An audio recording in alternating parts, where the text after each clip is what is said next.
السلام علیکم ورحمت الله وبرکاته. که غواړئ چې الله جل جلاله بخښه درته وکړي وبخښي نو درود شریف ډېر وایاست. رسول الله صلی الله علیه وسلم فرمایي من صلی علیه مساء که چا پر ما باندې ماخستان درود ووایه غفر له دغه انسان ته به الله بخښه وکړي مخکې تر دغه چې سهار کیږي، او که چا په سهار کې درود شریف ووایه الله به بخښه ورته وکړي مخکې تر دغه چې ماخستان کیږي. بخش ته موږ ضرورت لرو، مغفرت ته موږ ضرورت لرو. که الله بخښه راته وکړي نو په جنت ته ولاړ سو، که نه وبخښلو نو اهل نار یو.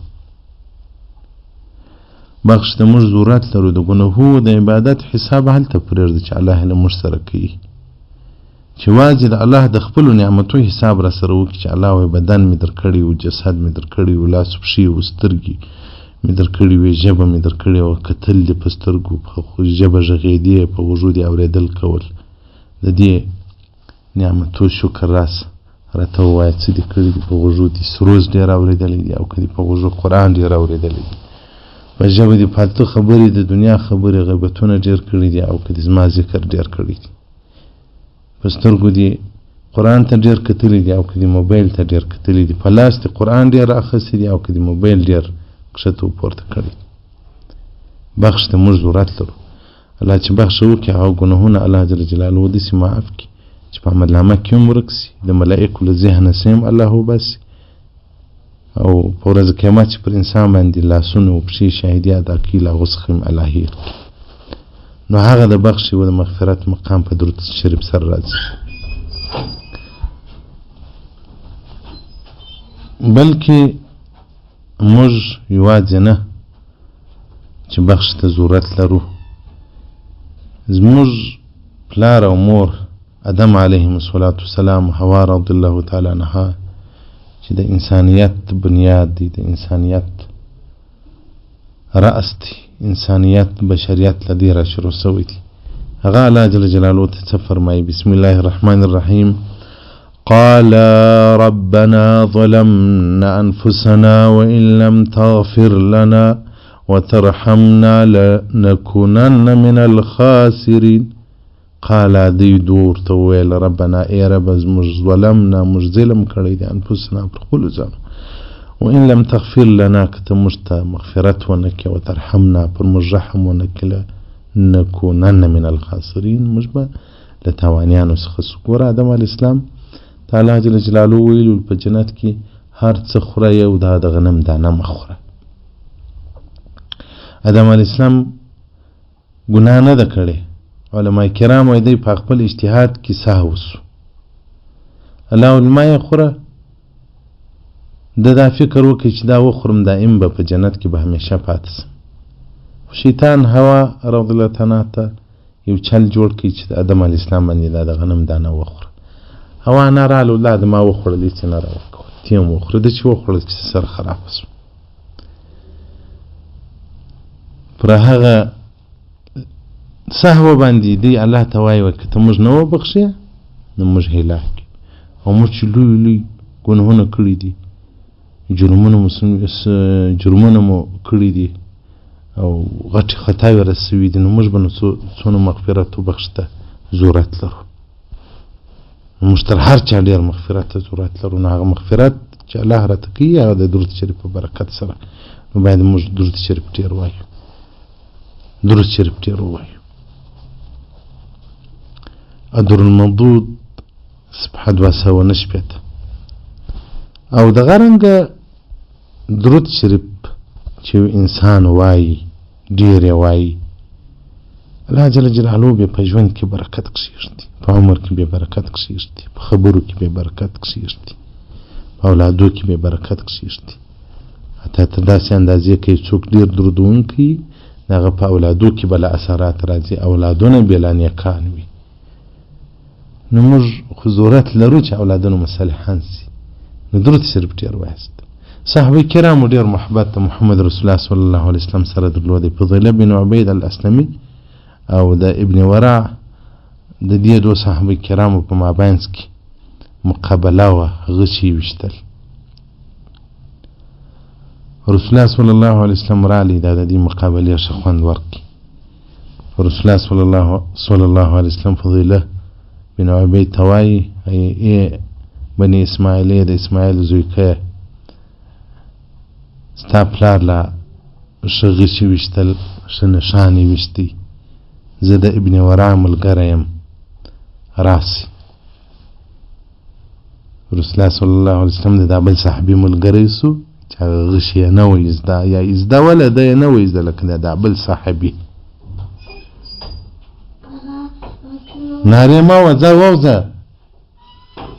له کوره در سره پټ سوم دلته پسې راسي کوچنیان دي یو افت دی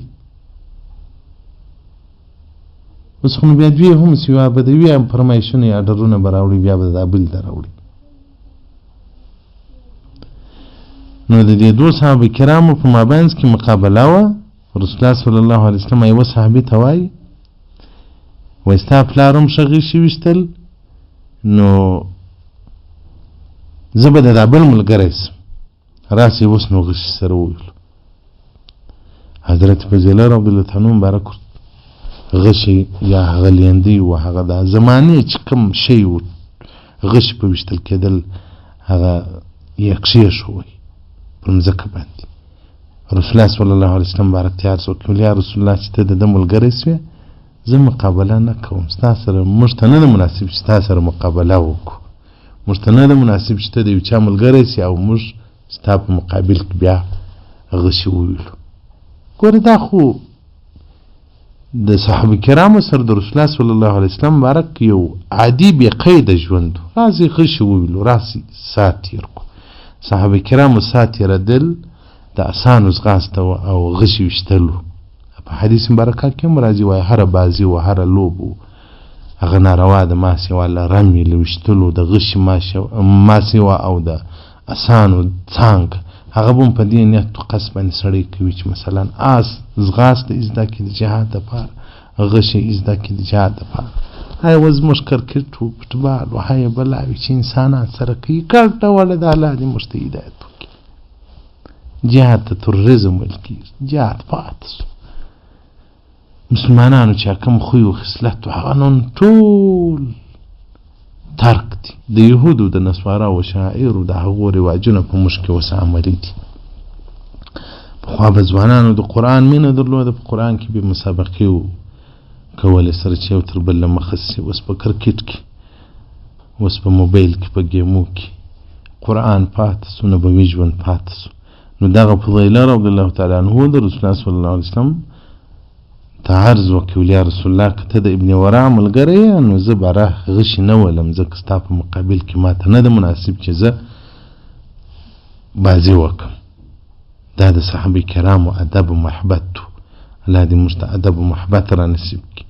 صحابه کرامو چې دومره لوړ عظیم مقام پیدا کړی و دا د محبت په وجه باندې ابي ایوب انصاري رضی الله تعالی عنه هغه صحابي و چې رسول الله صلی الله علیه وسلم اول د دې کره وارلی نو دی موږ لوړ چت کې پراته وو په بله خانه وه د پښتنو په اصطلاح چتونه خو لاله ته نه وه د کچه ځایونه وو بله خانه دوه مخونه رسول الله صلی الله علیه وسلم لاندې پروت دی وایي زه په خونه کې نه سوی پرېوتلی دا بې ادبي راته معلومېدله چې زه لوړ یم دی کښته دي سارې بیا عرض وکړي چې یا رسول الله ته لوړ وخېږي موږ به کښته پرېوځو موږ نه سوی کولی چې پرېوځو دا ګوره ادب و محبت دی او دا مدینه منوره کې چې به هر هوټل ته زه ورلم هلته مې کوشش دا کوه چې زما پښې د رسول الله صلی الله علیه وسلم د زیارت خواته نه سي دا مې د ځان لپاره بې ادبي بلله لکه ابي ایوب انصاري راته نو چې لوړ نه سوی پرېوتلی باید موږ هلته پښې دته نه کسي ده کوشش وکړو چې داسې ځای واچوو چې رسول الله صلی الله علیه وسلم ته زموږ پښې نه سي برابرې بادب بانصیب صبحه نمبر 50 مثال نمبر 8 الله دې موږ تاسو اهل د درود شریف وګرځي الله دې مو دنیا او آخرت په درود باندې را ښایسته کړي الله دې اولادونه په درود را ښایسته کړي الله دې زموږ ژوند په درود باندې ښایسته وګرځي الله جل جلاله دې دا د فضایل درود بیان سبب د جنت راته وګرځي د خپل رضا سبب دې الله وګرځي الله جل جلاله دې هغه ټول ورونو خوند چې زموږ سره د درود شریف په ختم کې برخه اخلي الله جل جلاله دې زموږ سره په ټول عبادتو کې را شریکان کړي الله دې دغه ښې میاشتې چې را روانې دي د حج میاشتې دي د لوی اختر میاشتې دي یا کومه اوس میاشت چې موږ واقع یو شوال د برکت میاشت ده د کوچني اختر بعد هغه روژې مستحب و سنت دي دا هم باید موږ په طاعت په عبادت تېر کړو ټول ژوند باید په عبادت کې تېر کړو مرګ باید بیا عبادت نه کېږي که کېږي هغه هم بیا ګټه نه کوي بعضې انسانان به وروسته له مرګه عبادت کوي په قبر کې خو هغه بیا دته ګټه نه کوي عبادت په ژوند په حیات کې ډېره ګټه کوي د مرګه بعد بیا نتیجه نه ورکوي نو دغه څو شپې ژوند دی چې په دنیا ګرځو راځي هغه شپې او ورځې په درود شریف باندې مشغوله وګرځوو والسلام علیکم ورحمة الله وبرکاته ومغفرته